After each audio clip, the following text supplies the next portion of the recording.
আমার ছেলেটা, তার তো পরীক্ষা, সে আগেরবার এসএসসি পরীক্ষা দিবে ইনশাআল্লাহ, পাশাপাশি মাদ্রাসায় পড়ে। তাকে আমার সাব বলে দেওয়া আছে, এবং বাসায় আমার স্বামী স্ত্রী দুজনই বলি, দেখো বাবা, খুব আহামরি ভালো কোনো ফলাফল আমাদের দরকার নেই।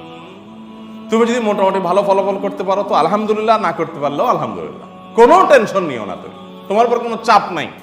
চাপ একটাই, তুমি 5 ওয়াক্ত নামাজ ওয়াক্ত মতো পড়ো, তুমি সব ভালো কাজগুলো ঠিক মতো করো, সকাল সন্ধ্যার দোয়াগুলো ঠিক মতো করো, প্রতিদিনের কোরআন তেলাওয়াতটা ঠিক মতো করো, তোমার যে গাইডলাইনগুলো আমরা দেই সেগুলো একটু মেনে চলো, পাশাপাশি তোমার পড়ালেখাটা তুমি ঠিক রাখো, পরীক্ষার আগে সিরিয়াসনেস সাথে চেষ্টা করো, পড়ালেখা করো।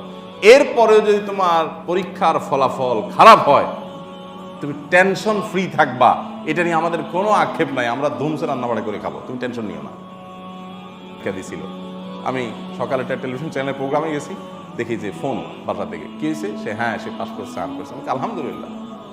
এক সাবজেক্টে অনেক খারাপ করছে, আমাকে আরো জোরে আলহামদুলিল্লাহ। দুনিয়া নিয়ে এত টেনশন করার কিচ্ছু নাই, এত চাপ দেওয়ার কিচ্ছু নাই। বেশিরভাগ অভিভাবকরা সন্তানদেরকে এমন প্রেসার দেন, নকল কেউ সাধে করে, কারণ ওর জন্য এটা ডু অর ডাইর ব্যাপার। আপনি এই পর্যায়ে নিয়ে গেছেন ছেলেকে, আরে বাবা কিসের ডু অর ডাই?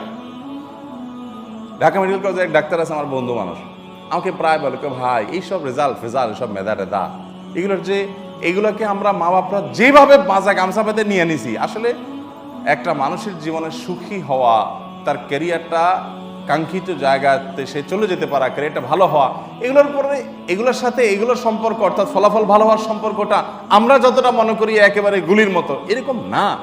আমাদের সাথে কত ভালো মেধাবী ছাত্র ছিল, গ্রামে একই স্কুলে পড়ছি, আজকাল ওরা গ্রামের আমি ঘুরতেছে, আর আমি ঢাকার মেডিকেল কলেজের ডাক্তার।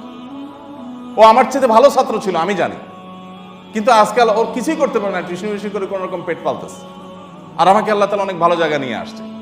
আবার এমনও আছে যে আমি অনেক ভালো, আরো বড় কিছু হওয়ার প্ল্যান ছিল, কিন্তু আল্লাহ তাআলা আমাকে আরেক দিক নিয়ে আসছে।